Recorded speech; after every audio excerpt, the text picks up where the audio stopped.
오늘 주실 말씀 같이 보겠습니다. 룻기 1장 16절 말씀 우리 한 절 한 음성으로 함께 읽도록 하겠습니다.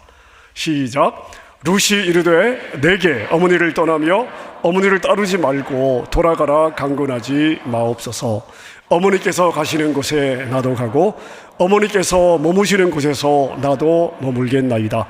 어머니의 백성이 나의 백성이 되고 어머님의 하나님이 나의 하나님이 되시리니. 아멘. 이 시간에 제가 어떻게 다 선교 현장에 살아온 이야기를 다 할 수 있겠습니까? 저도 마찬가지고 여러분들도 이 땅에 살아온 이야기를 다 이렇게 풀어낸다는 게 쉬운 일은 아니잖아요. 그럼에도 불구하고 하나님께서 부족한 저를 이 LA 사랑의 교회로 불러주신 뜻이 저는 있다고 분명히 믿습니다. 우리 귀하신 목사님을 오래전에 LA에서 만나게 하시고 다시 또 오랜만에 다시 만나게 됐습니다. 제가 LA 사랑의 교회 소식을 어제 목사님부터 잘 들으면서 참 하나님께서 귀하게 사용하시는 또 그런 과정을 잘 지내어서 이제 또 새로운 하나님의 역사를 이루는 귀한 교회로 발돋움하리라고 믿고 또 그러한 때 또 팔레타나 선교를 여러분과 함께 나눌 수 있게 돼서 감사합니다. 제가 살고 있는 곳은 베들레헴입니다. 베들레헴 오면 무슨 생각이 드시나요? 예수님 태어나신 것이죠. 그런데 예수님이 그냥 태어나신 것이 아니에요. 그러나 하나님께서 육신을 입고 인카네이션에서 이 땅에 오셨지만 그 과정에 있어서 가장 중요한 말씀이 오늘 룻기의 말씀입니다. 우리는 룻기를 대단히 감상적으로 쉽게 말하면 보아스와 룻이 만나가지고 했던 그렇게 생각하는 분들이 참으로 많습니다. 그러나 천만의 말씀입니다. 우리가 성경 66권 중에 여인의, 그것도 이방 여인의 이름으로 성경 이름이 쓰여진 것은 룻기가 유일합니다.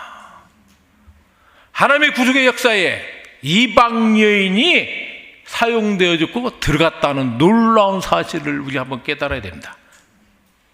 룻은 신명기에 나오는 하나님의 성에 들어오지 못하는 이방 사람이었습니다. 그 이방 여인 룻이 시어머니 나오미와 함께 다시 유대인 사회로 온 이민자의 이야기입니다. 좀 이민자 이야기가 되니까 좀 가슴이 와닿는 것 같죠? 예? 그렇습니다. 하나님께서는 유대한 사람이 아니라 하나님의 앞에 얼마나 진실하고 신실한 사람이냐에 따라서 하나님이 사용하십니다. 오늘 우리가 읽은 룻기 1장 16절의 말씀이 그 말씀입니다. 어머님의 하나님이 나의 하나님이 되고 어머님의 백성이 나의 백성이 되고 어머님 죽음이 어머니와 나 사이를 갈라놓기 전까지 어머님을 따르겠다는 합니다. 요즘 며느리들이 많이 좀 배워야 될 이야기인데 한국에 갔더니 한국은 아파트가 많잖아요. 아세요? 예. 네. 그랬더니 막 아파트 이름들이 어떻게 어려운가. 나도 어렵더라고. 발음도 잘 안 되고. 그래서 물어봤어요. 왜 이렇게 아파트 이름을 어렵게 짓냐. 그냥 진달래, 바둑이 편안하게 치면 되는데 그냥 불어도 아니고 영어도 아니고. 왜 그러냐 했더니 시어머니 못 찾아오게 하려고 어렵게 있다고 하더라고요. 근데 그 다음 얘기가 더 재밌어. 그랬더니 시어머니가 시누이 데리고 왔더래. 시누이 데리고. 나는 오늘 이번 5월 가을 그 가정의 달에 이 룻기에 대한 이야기를 룻에 대한 이야기를 강단에서 많이 이야기해가지고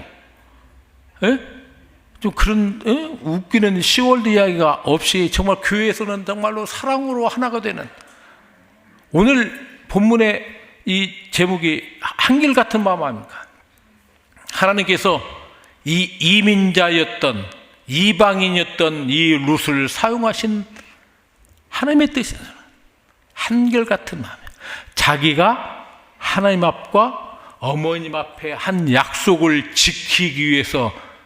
여러분 성경에는 그게 나와 있지 않지만은 이 이민자로서의 이방 여인이 그 유대인 사회에 들어가서, 여러분 이 유대인 사회는 만만한 사회가 아닙니다. 여러분 이곳에 살면서 유대인들이 간단하던가요? 이야기해 보세요. 간단하지 않습니다. 왜? 선민사상이 있어요. 선민사상이 있고. 그리고 그도 오죽하면 모세가 목이 곧은 백성이라고 써요. 목이 곧다니까요. 확 그냥 쳐버려요. 이렇게 대단한 자기 우월감에 있는 이 유대인 사회, 지금도 마찬가지예요. 그래서 유대인 선교가 어려운 겁니다. 그런데 3000년 전에 그 이방 여인이 그것도 센 거 아닙니까? 와가지고 그 유대인 사회에서 들어가 산다는 이야기는 정말로 그건 말로 못할 어려움이 있었을 겁니다. 그러나 룻은 하나님과 어머니 앞에 했던 약속을 지키기 위해서 그는 최선을 다했습니다. 한결같은 마음으로 자기가 감정에 따라서, 상황에 따라서, 형편에 따라서 바꾼 것이 아니라 초지일관 한결같은 마음으로 하나님을 섬겼고 어머니를 섬겼어요. 그 결과 룻기 2장 11절에 보아스에게 룻이 그 어머니와 백성들에게 했던 소문들이 들린 거예요. 우리 센터에 단기 선교는 팀들이 있어요. 단기 선교면 그 자매들이 그래요. 이따가 우리 센터가 세워진 곳이 보아스의 뜰이다. 그러면 가만히 있던 자매들 눈이 막 이만해져요. 하여튼 자기하고 연관만 있으면 사람들이 그런 것 같더라고요. 그래도 목사님, 왜 그냥 나도 보아스 좀 만나게 해주세요. 그대가 그래요. 야, 성경을 봐라. 보아스가 룻을 찾았냐, 룻이 보아스를 찾았냐. 룻에 대한 좋은 소문이 나서 보아스가 듣고 보아스가 룻을 찾은 거예요. 얘네들이 보아스를 찾기 전에 보아스가 너희를 찾을수록 좋은 소문 나오게 살아봐라. 그래, 한 말도 안 하더라고. 양심들은 있어가지고 말이에요. 오늘 그 보아스의 뜰에 세워진 이 센터를 한번 좀 보도록 하겠습니다. 이 센터는 우리 센터에서 광야 학교를 하는데 광야학교 1기로 오시던 그 목사님께서 한의사가 되셔가지고 작년에 오셨어요. 그분이 그 시카고 CBS에 일도 하셨던 분이어서 직접 장비를 갖고 오셔서 우리 센터를 홍보하는 영상을 만들어 주신 겁니다. 한번 우리 센터 홍보 영상을 보시고 다음 이야기를 계속 이어나가도록 하겠습니다. 영상을 한번 틀어주셨으면 고맙겠습니다. 예수 그리스도의 탄생지임에도 불구하고 복음의 황무지가 되어버린 베들레헴의 30년 전의 사역자로 온 강태훈 선교사. 성경 룻기의 배경이 되는 보아스들의 10년의 준비 끝에 2007년 대지 500여 평을 구입하여 많은 어려움들을 주님의 은혜로 극복하고 팔레스타인 정부에 정식으로 등록하여 2010년 3월에 공사를 시작했습니다. 그리고 한국 교회의 기도와 후원으로 현재 연 건평 650평, 5층 규모의 센터를 준비했습니다. 이제 센터와 사역을 알아보겠습니다. 1층에는 이 지역 학생들을 위한 방과 후 학교가 운영되고 있으며 방학이 되면 여름 캠프가 진행되고 있습니다. 또 태권도 교실은 현지인들의 인기 속에서 활발하게 진행되고 있습니다. 2층에는 정부 공인 유치원이 현지인 선생님들과 함께 운영되고 있습니다. 또한 2층에 베들레헴 선교 한의원을 개설하여 질병으로 고생하는 환자들을 치료하고 있습니다. 3층에는 다목적 강당이 있고요. 예배도 드리고 지역 주민들과 함께하는 특별한 문화 행사나 공연도 이루어지고 있습니다. 제2강당은 전시회나 세미나를 개최할 수 있도록 충분한 공간이 준비되어 있습니다. 4층에는 성지를 순례하는 성도님과 단기 선교와 봉사 활동을 하시는 분들이 편히 사용할 수 있도록 약 50여 명을 수용할 수 있는 수준 있는 숙소가 잘 마련되어 있습니다. 5층에는 커피를 마시며 야경과 함께 할 수 있는 기도실 겸 친교실이 준비되어 있습니다. 전 세계 어느 곳에 계시든지 여러분들을 성서의 땅, 예수님께서 탄생하신 베들레헴 보아스의 뜰로 초청합니다. 내 집처럼 생각하시고 편안히 다녀가실 수 있도록 늘 준비하고 있겠습니다. 중동 땅의 무뚝선 선교센터를 통해 한국 교회의 사명인 땅끝까지 선교의 꿈이 이루어지길 기도합니다. 고맙습니다. 아멘. 여러분, 그 다윗이 뛰어놀던 저 보아스의 뜰에 한국교회 이름으로 21세기에 세계 선교의 놀라운 교두보가 세워진 것에 감사하지 않습니까? 전 놀라운 일이라고 생각합니다.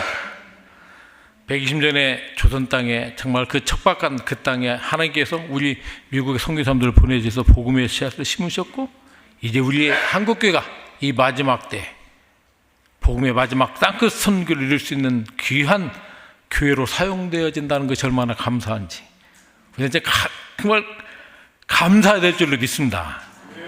저는 90년 5월 1일 날 아내와 그 땅에 떨어졌습니다. 많은 분들이 저보고 왜 그 땅에서 오래 있냐고 오래 있었다고 해서 갈 데가 있어야지 내가. 그러냐 별 수 없이 거기 있었어요. 갈 데가 없어서. 근데 그 지나고 보니까 갈 데가 있게 했었더라면 하나님께서, 저는 아무것도 모르고 팔레탄 선교사가 된 사람입니다. 막 열방을 향하여 가고 막 그 땅을 품고 막 내가 그 땅에서 막 뼈를 붓고 그런 게 아니라 그냥 살다 보니까 팔레탄 선교사가 돼가지고, 그렇다고 여러분 아시겠지만 팔레탄은 또 이스라엘과 전혀 다르지 않습니까? 이스라엘에 대한 막 여러 가지 많은 자유도 있고 기도도 하고, 뭐 LA도 그런 분들이 많다고 하더라고요. 막 LA 이스라엘 선교를 위해서 막 어마어마하게 투자도 하고 애쓰는 교회들도 많고 실제로 다 듣고 하는데, 팔레타인은 관심도 없어요.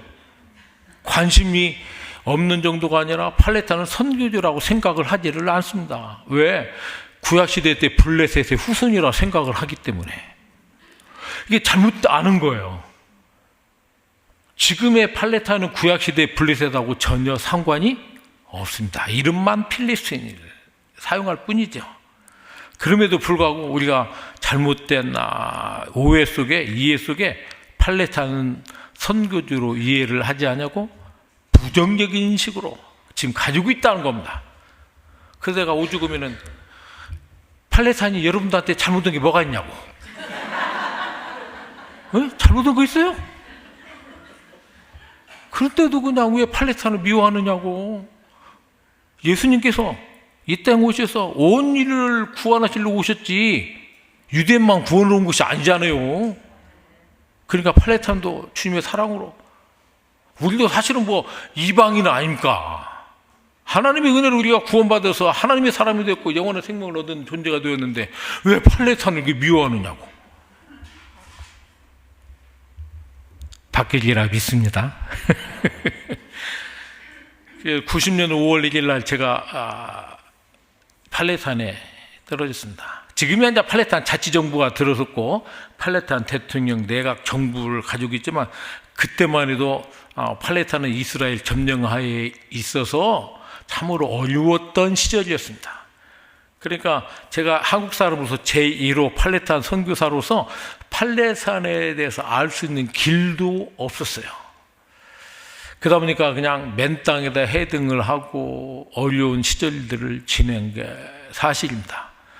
저는 두 번의 그 전쟁을 겪었습니다. 91년도에 걸프 전쟁하고 2003년도에 이라크 전쟁을 겪었습니다. 여러분 91년도에 그 걸프 전쟁을 여러분 안방에서 그냥 생중계 보셨죠? 예? 그때 대통령이 누군가 아세요?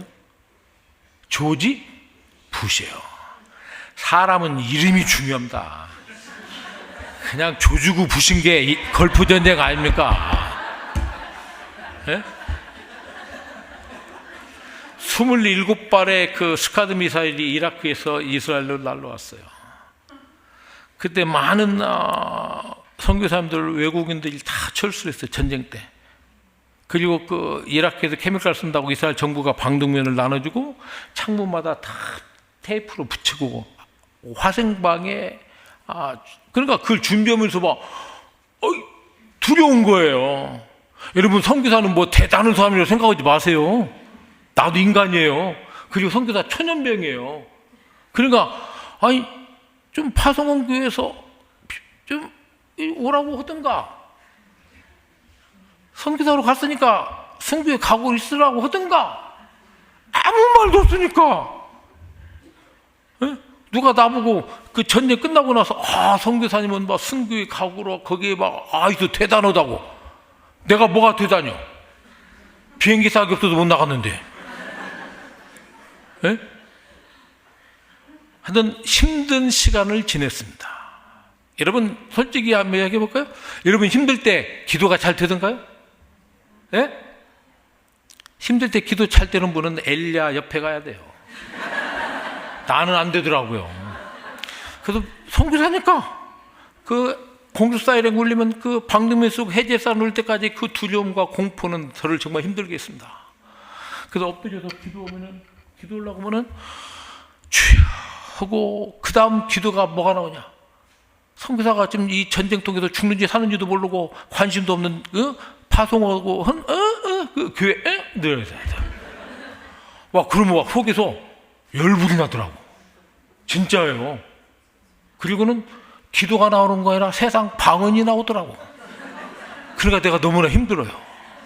너무나 힘들었어요. 예, 내가 지금 시간이 다 지나서 이렇게 웃으면서 이야기하지만 그때 나는 심각했어요. 그래서 내가 나중에는 또 이러다는 내가 미사일 맞아 죽기 전에 내가 죽지 싶어서 손들고 하나님께 항복했던 때가 그때입니다. 제가 87년도에 호주 유학을 갔을 때 너무나 힘들었습니다. 저는 내 자신만 믿고 150불 갖고 유학을 갔던 사람이니까. 웃기죠? 네. 그래서 제가 2년을 버티다가 도저히 안 되겠다 여기서. 그래서 한국 농촌으로 들어갔다 오고 호주 시드니 가보면 본다이 비치라고 멋있는 데가 있습니다. 호주 본다이 비치에서 두 손 들고 내가 하나님 앞에 항복했던 때가 있었습니다. 하나님 앞에 항복합니다. 이제 내가 한국 농촌으로 들어가서 농촌 목회했습니다. 그래서 내가 갔던 데가 이스라엘 키부츠였습니다. 총각 때. 키부츠에 가서 앞으로 한국 농촌 목회에 대한 롤 모델을 찾아야겠다라고 해서 아무것도 없는데 또 가방 메고 갔던 곳이 이스라엘 키부츠였습니다. 그것이 결국은 저로 하여금 팔레스타인 선교사가 되게 한 하나님의 계획이었다고 저는 믿습니다. 그리고 두 번째 항복한 때가 그때였습니다. 이 걸프 전쟁 때 하나님 살려주십시오. 죽이든지 살리든지 알아서 하십시오 라고 두 손 들었던 때가 그때였습니다. 만약에 그때 제가 하나님 앞에 항복하지 않았더라면 저는 지금의 여기까지 오지 못했을 거라고 생각을 합니다. 하나님께서 저같이 부족한 것을 선교사로 훈련시키기 위해서 그냥 기관총으로 훈련시킨 것이 아니라 미사일로 훈련시켰어요. 저는 미사일 날아가는 거 스카드 미사일과 패트릴 미사일을 본 사람입니다. 하나님 앞에 두 손 들고 하나님 앞에 항복하면 날아가는 미사일이 보입니다. 두려울 때는 공포 속에 때는 공수 사이렌 소리만 들리지 미사일은 안 보였거든요. 우리가 하나님 앞에 항복하고 하나님 앞에 엎드릴 때에 우리 앞에 있는 모든 문제점들을 하나님 보이게 하시고 그것을 극복하게 만드십니다. 사랑하는 여러분, 우리의 인생은 광야입니까? 광야 속에서도 함께 하시는 그 하나님. 저는 하나님께서 저를 그 선교 당에서 훈련을 시키셨습니다. 제가 지금 당뇨로 제가 좀 인슐린 주사를 하루에 2번씩 맞고 약을 먹습니다. 저를 보면 사람들이 2번 눌러요. 처음 딱 보면 이 팔레스타인에서 고생했다고 하는데 얼굴 보니까 고생해가지고 뺀질뺀질하네. 저 고생한 거 맞아? 예? 어떠세요 여러분? 고생한 사람 같이 보이세요? 여러분 눈이 참 좋습니다. 그리고 그 다음에 내가 당뇨 이게 주사 인슐린 맞는다고 하루에 2번씩 그러면 또 놀래요. 당뇨 환자 같지 않다고. 그럼 당뇨 환자가 입에다가 막 쓰고 다녀요 내가? 당뇨 환자라고? 하나님의 은혜 가운데 하나님의 은혜로 제가 지금까지 살아 있습니다. 저희가 파송받을 때 제가 그 두 교회에서 500불씩해서 1000불의 그 사역비를 받고 갔습니다. 그때만 해도 90년대 초만 해도 월세가 한 달에 500불이었습니다. 그럼 500불 집대 내고 500불 가지고 살아야 돼요. 여러분 이스라엘 오신 분 아시면 이스라엘 물가가 굉장히 비쌉니다.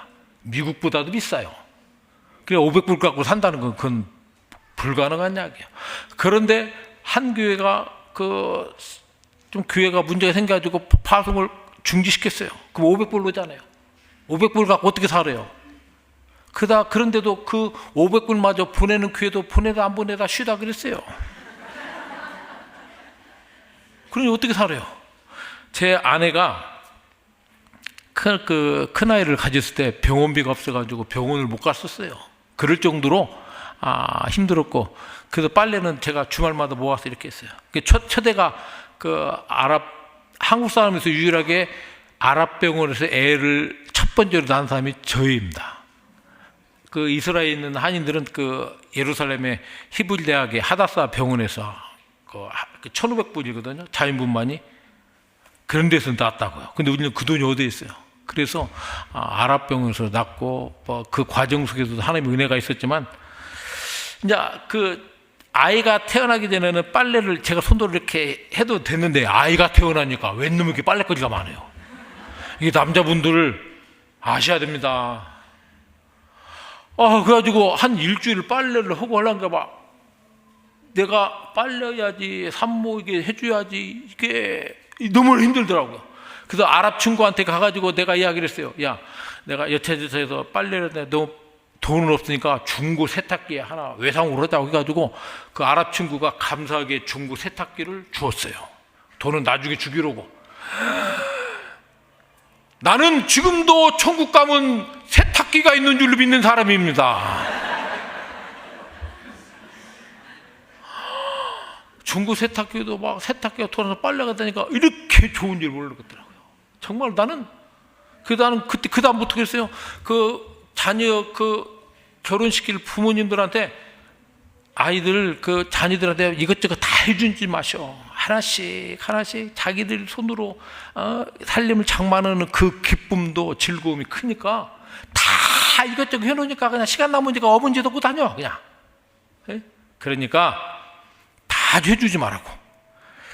그런데 그 중고 세탁기가 한 일주일 만에 막 돌아가다가 그냥 물이 그냥 밑으로 그냥 슉. 난 그때 천국에서 지옥으로 떨어지는 줄 알았어요. 아직 돈도 안 냈는데 중고 세탁기 고장나죠. 놀라가지고 그 친구한테 가서 사정을 했더니 그 친구가 참 감사하게도 새 세탁기를 주면서 돈 생기면 갚으라고. 가지고 그걸 가지고 한 20년을 썼습니다. 세탁기를. 게다가 지금 3번째 세탁기를 우리가 쓰고 있습니다. 가지고 그런 현재한테 주었는데, 저는 모든 선교사님들이 저뿐만 아니라 다 어려움을 겪습니다. 경제적으로. 제가 한국 갔더니 건강검진하는 의사가 저보고 당뇨라고 그러는 거예요. 저는 우리 집에 당뇨약도 없고 제가 당뇨 걸릴 일도 없다고 했는데 저보고 스트레스성 당뇨라고. 그러니까 하루하루를 참 살아간다는 게 쉽지가 않았습니다. 저는 여러분들 엘리야 시대에만 까마귀가 있다고 생각하지 마십시오. 저는 까마귀를 경험한 사람입니다. 제가 예루살렘 성 안에 아랍교회 2층 사택에 사는데 정말 전설 따라 삼천리에 나오는 집 같은 데서 제가 살았습니다. 정말 지금 생각하면, 그러니까 하나님께서 그 상황 속에서 그곳에 가서 살 수밖에 없는 훈련을 하게 만드셨어요. 그리고 하루하루를 살아간다는 것이 미래를 생각하는 게 아니라 하루를 지낸다는 것이 하나님의 은혜가 아니면 살 수가 없었던 시절에 정확하게 한 달을 교회 사택 앞에 문고리다가 아침마다 누가 검은 봉지에다 꼭 그날 먹을 양식을 걸어놓고 가요. 저도 한국 사람은 자존심 있잖아요. 아랍 사람들 속에 살면서 내가 어렵다고 그렇게 말한 적도 한 번도 없어요. 자존심 있잖아요. 그랬는데 그 어려운 때에 하나님께서 까마귀를 보내셔서 우리가 그날 먹을 것들을 한 달 동안 공급하신 것을 저는 경험한 사람입니다.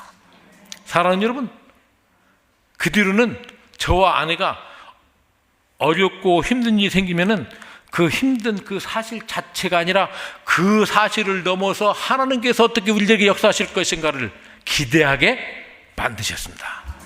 사랑하는 여러분, 이 땅에 와서 여러분이 사실 때 쉽나요? 세상 사람과 우리 믿는 자의 차이는 무엇입니까? 세상 사람들은 그 어려운 그 자체를 보지만 우리는 그 어려움 자체를 넘어서 역사하시는 하나님, 우리를 향하신 하나님의 마음을 우리가 깨닫기 때문에 우리가 이 땅에서 승리하면서 살 수 있는 거 아닙니까? 아멘. 그것입니다. 저는 그 훈련을 통해서 지금의 저희가 있지 않나 생각을 합니다. 2003년도에 그 이라크 전쟁 때도 마찬가지입니다. 대사관에서 빨리 철수하라고. 근데 저는 선교사는 무슨 일을 열심히 하고 선교의 결과와 열매가 중요한 것이 아니라 삶 속에서 이들과 같이 더불어 사는 것이 중요하다고 저는 생각했던 선교사이기 때문에 같이 사역했던 아람 목사님과 함께 전쟁 구호품을 만들어서 우리 센터 주변의 이웃들을 방문했습니다. 그랬더니 그분들이 저한테 그래요. 너는 외국인이니까 언제든지 나갈 수 있지만 우리는 나갈 수도 없는 상황이라고. 그래서 두렵다고 그러더라고요. 그때 제가 한 말이 있습니다. 나는 전쟁 나도 안 나갈 땐 걱정 말라고. 그랬더니 저한테 얼굴 색이 변하면서 다른 많은 외국인들이 여기 와서 살다가 그런 어려운 문제가 생기면 다 철수했다가 그 상황이 종료되면 다시 들어온다는 거예요. 나는 지금도 그 말을 잊지 못해요. 그러니까 팔레스타인들이 어려우니까 도움은 받지만 마음은 열지 않는 거예요. 그래서 내가 절대 안 나간다고 했더니 얼굴이 싹 바뀌는 걸 내가 그때 봤습니다. 그렇구나. 선교사는 현진들 삶 속에서 같이 더불어 사는 게 선교라는 걸 그때 깨닫게 하셨어요. 그리고 그 이라크 전쟁에 한 달 이상을 갔는데 저녁마다 그 동네 이웃들이 아랍 음식을 해가지고 저녁마다 우리 집을 갖고 왔어요. 저 외국인이, 저 한국 사람이 이 어려운 중에도 나가지 않고 자기들과 함께 있다는 것에 대한 고마움으로 아랍 음식을 가져오더라고요. 그래서 내가 제 아내한테 그런 이야기를 했습니다. 여보, 이 전쟁 오래 오면 좋겠다고. 내가 먹는 거에 눈이 팔려가지고 내가 저는 그때 깨달았습니다. 왜 하나님께서 부족한 나를 이 땅에 보내셨는가를 깨닫게 만드셨습니다. 저는 이 짧은 시간에 어떻게 제가 살아온 이야기를 다 할 수 있겠습니까? 그러나 분명한 것은 그 어려운 고비 때마다 하나님께서 함께 하셨고, 제가 너무나 힘들어서 2번이나 보따리를 싸고 한국으로 철수하려고 했어요. 도저히 이 땅에서는 희망도 없고, 한국교회가 팔레스타인 선교에 관심이 있는 것도 없고, 관심이 있어야 기도하고 기도해야 이게 후원도 하고 선교할 수 있는 동력이 생기는데, 어느 날 갑자기 기도하다 보면 캄캄한 저 밤에 그냥 조각배에 나 혼자 그냥 그 바다에 떠 있는 그런 생각을 많이 들었어요. 야, 언제까지 내가 그렇다고도 팔레스타인 선교가 막 금방 그 효과가 있는 것도 아니고 언제까지 이렇게 내가 살아야 되냐. 그 120년 전에 조선 땅에 왔던 선교사님들이 쓴 편지 아시죠? 언더우드 선교사, 아펜젤러 선교사님이 쓴 편지 중에 조선 땅은 희망이 없는 땅입니다라고 그들이 쓴 편지를 여러분이 아실 겁니다. 얼마나 그들이 이 정말 환경 좋은 미국에 살다가 조선 땅에 가서 살 때 얼마나 고통스럽겠습니까? 그러니까 희망이 없다고 썼어요. 제가 선교사가 되어서 그분들의 우리 선교사님들의 그 편지의 뜻을 나는 지금 팔레스타인에서 이해하고 있습니다. 희망이 없어요. 그럼에도 불구하고 하나님께서 저를 그 땅에 보내신 놀라운 계획이 있다고 저는 믿습니다. 그리고 저같이 부족한 사람이었기 때문에 현장에서 훈련을 시키셨어요. 2차 인티파다 때는 우리 집에 여러분 인티파다는 이야기 들어보셨어요? 팔레스타인과 이스라엘의 분쟁 속에서 팔레스타인이 독립시위를 해요. 그래서 2000년도에서 2003년도 약 3년 동안 그 2차 인티파다가 있었는데 그 중심이 베들레헴이었어요. 그래서 밤마다 이스라엘과 그 베들레헴에 있는 팔레스타인 사람들하고 막 총격전이 벌어지고 그 난리가 났었어요. 여러분 뉴스에서 많이 보셨죠? 안 보셨어요? 예. 그때 우리 집도 총알을 맞았습니다. 그때 우리 집도. 지금 생각하면 그 3년 동안을 저희를 더 단단하게 하나님께 훈련시키겠다는 시간이었다고 저는 믿습니다. 우리 막내가 그때가 한 달 정도 됐는데 총격자면 막 몇 시간을 서로가 막 기관포로 어떤 때는 미사일로 쏘고 그래요. 그러면은 그 총소리 때문에 우리 애가 막 놀래가지고 막 울고 뭐 나는 그 아이를 안고 화장실에 들어가서 이렇게. 근데 그 아이가 그 트라우마가, 여러분 전쟁 나면 가장 힘든 게 어린아이고 여자들이라는 거 아실 겁니다. 근데 그 아이가 저녁에 자다가 캄캄하면 큰 소리를 지고 놀래가지고 막 큰 소리를 내다. 그래서 제가 1년 동안 불을 켜고 잤어요. 여러분 오늘 저녁에 가셔가지고 집에 가서 불 켜고 한번 자보시기 바랍니다. 내일 아침 세상이 어떤가. 뿌연해요. 우리는 1년을 그랬어요. 그 아이 때문에. 근데 그 아이가 이제 다 커서, 저는 그 자녀 문제를, 사실 부모에게 있어서 가장 큰 건 자녀 교육 문제 아닙니까? 저는 자녀 교육을 내팽개친 사람입니다. 왜냐하면 사는 것도 힘들었고, 그리고 그 센터 공사를 하면서 무슨 뭐 바짓이 있어가지고 센터 공사하는 것이 아니고, 왜 센터를 생각하는 거니? 복음에 시작됐던 마지막 땅, 이 황무지에 대한 이곳 선교는 선교할 수 있는 공간이 있어야 된다고 저는 믿었습니다.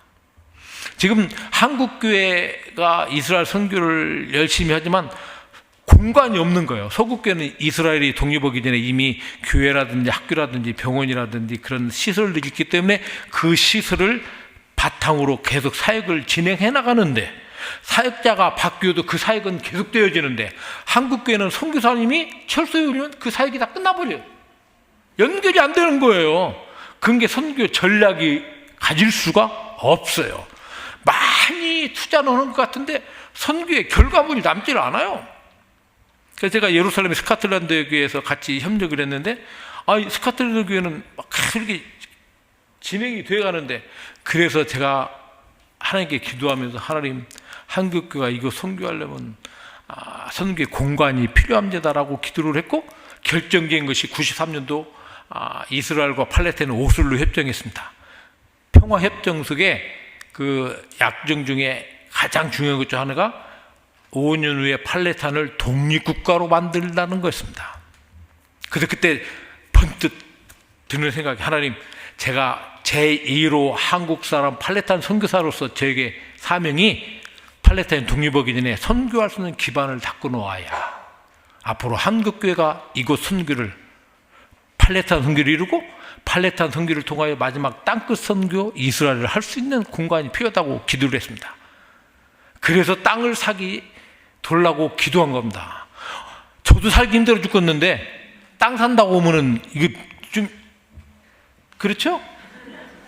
근데 저는 분명히 했어요. 하나님, 지금이야말로 한국교회가 이거 선교할 수 있는, 털을 닦을 수 있는 좋은 교회에 땅을 주십시오라고 기도를 했습니다. 그래서 10년 만에 땅을 사서 27년도에 땅을 샀고, 그리고 그 땅 위에 2010년도에 공사를 시작해서 아까 보았던 지금의 저 센터가 거의 95% 끝난 겁니다. 앞으로 이제 주차장하고 철책하고 뭐 태양광하고 비상계단하고 내부 조금 시설하면 다 끝납니다. 그래도 저 공간이 있으니까 저 공간을 통해서 한국교회가 마지막 땅끝 선교를 할 수 있는 그런 할 수 있다는 것이 얼마나 큰 은혜고 감사한지 이루 말할 수가 없습니다. 그러니 뭐 제가 뭐 아이들 교육에 대해서 무슨 신경을 써요. 내 팽개 쳤어요. 뭐 아이들 대학 가는 거? 나는 SAT가 뭔지도 몰랐어요. 그래서 SAT가 뭐냐 했더니 미국 가려면 SAT 준비해야 되고 또 한국 대학 가려면 또 그 준비해야 된다고 그러더라고요. 나는 몰랐다고요. 왜? 그런데 하나님께서 자녀들을 참 힘든 가운데서도, 우리 큰아이는 고등학교 1학년 때 이 미국으로 왔습니다. 너무나 어려웠어요. 현지 학교를, 팔레스타인 현지 학교를 다니면서 너무나 힘들었는데, 근데 미국에 아는 목사님을 통해서 정말 어떻게 제주지의 선교사가 아이를 미국으로 유학을 보냅니까? 근데 그 목사님을 통해서 왔고 그 아이가 정말 고등학교 졸업하고 그 다음에 그 미국 의대에 합격했는데 학비를 어떻게 돼요? 미국 의대가 무지하게 비싼데. 그래서 나는 너 의대 못 보내니까 장학금 뭐 어떻게 할 수 있는 그래서 노스캐롤라이나 주립대학에 들어가서 졸업을 하고 지금은 애틀란타에서 애 낳고 잘 살고 있습니다. 그리고 제가 할아버지가 됐습니다. 그리고 우리 둘째는 큰아하고 8살 반 차이가 나요. 8살 반 차이가 나는데 그 아이가 베들레헴에서 현지 학교를 졸업을 했어요. 근데 내가 불렀는데 너는 형처럼 하여튼 장학금 안 받으면 대학 못 가니까 알아서 라고. 근데 제가 그 아이들한테 그런 이야기 했어요. 나는 아빠는 너희들 대학 갈 때 형도 그렇지만 도와줄 형편이 전혀 못 되고 제가 센터 공사를 하면서 주파송교회가 10년 동안 없었어요. 주파송교회 없이 10년 동안을 이게 버틴다는 것이 보통 일이 아니잖아요. 그런데 무슨 너희들 학교되고 나는 못 오니까 하여튼 너희들이 장학금 받아서 가라고. 근데 그래서 내가 너는 선교사적인 삶을 살기 위해서는 유엔이나 국제기구 가서 이러는 게 좋겠다. 그럼 비자 문제도 해결되고 경제기 문제도 해결되니까. 그래서 그 워싱턴 DC에는 조지타운 대학에 국제관계학과를 가서 공부하면 좋겠다. 그 과가 세계에서 가장 좋다고 하니까 그리고 하나님의 은혜로 그 합격을 했어요. 다른 가서 막 합격했다고 막 쭉 할 텐데 그리고 학교도 연락이 안 오는 거예요. 장학금 준다고는. 그때 목사님 아까 그 기도해 주신 거예요. 예? 아니 합격한 게 중요한 것이 아니라 이게 장학금을 안 받으면 학교를 못 보내는데 어떻게 합니까? 그래서 내가 그 아이한테 장학금 전액 장학금 못 받아 못 가니까 가지 말 거라. 이런 부모가 어디 있습니까? 예? 그 학교 가지 말 거라. 아빠는 학비 될 형편도 못 되니까 가지 말거라. 가를 설득시킨 사람이 접니다. 큰애 의대 합격했는데 못 가겠는데 둘째도 마찬가지로 못 되게 해서 마음이 좀 아팠지만 근데 그때 DC에 있는 아메리칸 대학의 아카데믹 딘이 예루살렘에 일이 있어가지고 저희 부부하고 우리 애를 만나러 왔어요. 와가지고 우리 사무엘이를 자기네 학교로 오라는 거예요. 사무엘이가 조지타운 합격은 알지만 우리 학교로 오라고. 그러면 신입생 중에서 12명 뽑아서 학교에서 다 책임지고 할 테니까 보내라고. 그래서 난 속으로 할렐루야. 우리 사무엘한테 어떠냐 했더니 별 수 없지요. 근데 그렇게 가기로 했어요. 아메리칸 대학으로. 근데 그 다음날 아침에 봐. 애가 소리를 빡 지르면서 아빠 조지타운에서 전액 장학금 못 든다고 연락 왔습니다.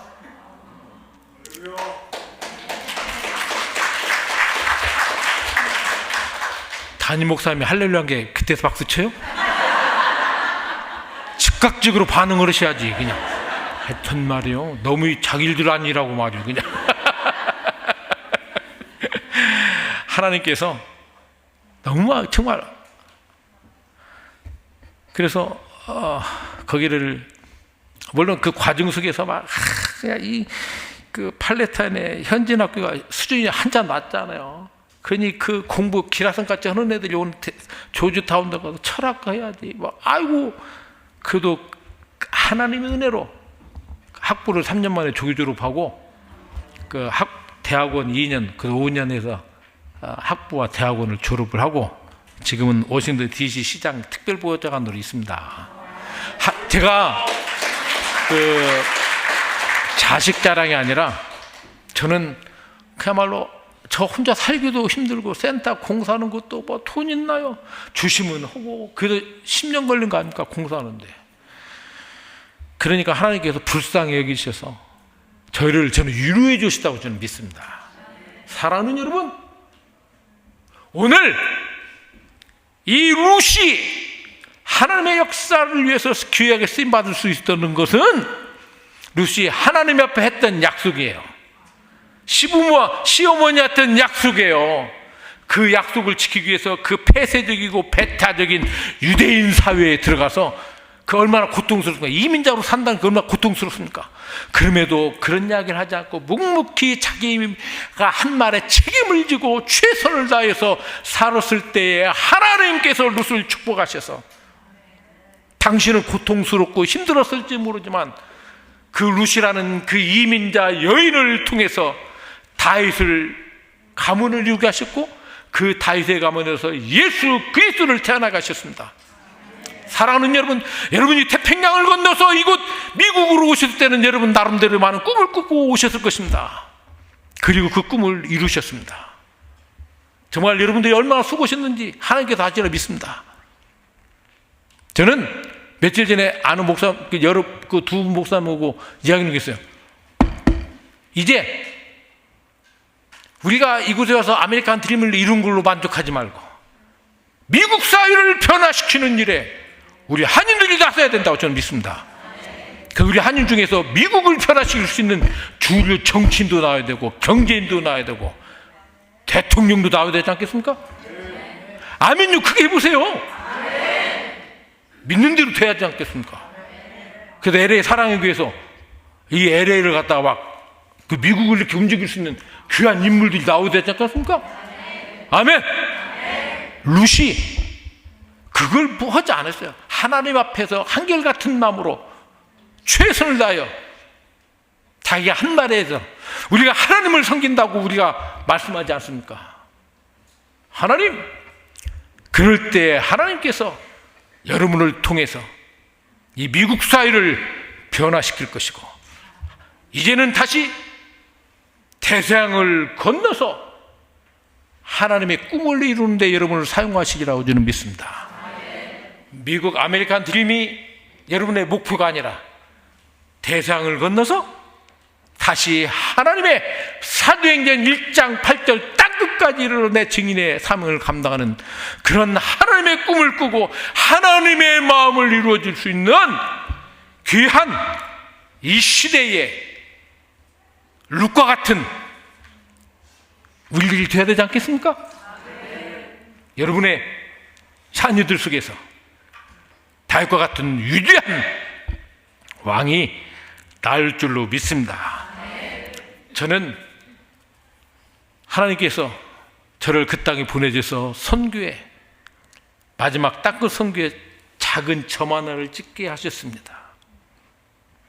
이 작은 점 하나 옆에 또 하나 다른 선교사님이 세워서 선교의 선을 이어가는, 한국 사람으로서 제로 선교사로서 하나님께서 저를 그 땅에 보내줘서 지금까지 부족함에도 불구하고 저를 훈련시켰어서 이곳까지 인도하신 하나님, 이제 여러분들에게 마지막 땅끝 선교, 이 팔레탄 선교, 그리고 이 팔레탄 선교를 넘어서 유대인 선교로 갈 수 있도록 이 일에 저를 먼저 보내셨고, 또 하나님의 때가 돼서 여러분들에게 이제 팔레탄 선교의 당위성과 중요성을 말씀드릴 수 있도록 이단에 저를 불러주신 걸로 저는 믿습니다.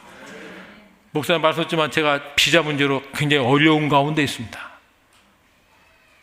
많은 분들은 33년 됐으니까 비자 문제 어렵습니다. 저 고통스러운 과정 속을 지금 지나고 있습니다. 비자 문제 때문에. 그러나 그것조차도 하나님 손 안에 있다고 믿습니다. 제가 속히 이스라엘 정부로부터 종교 비자를 받아서 사역지로 돌아갈 수 있도록, 그래서 저에게 맡겨진 그 일들을 잘 감당할 수 있도록 기도해 주시고, 아까 보셨지만 우리 센터에 선교관이 있습니다.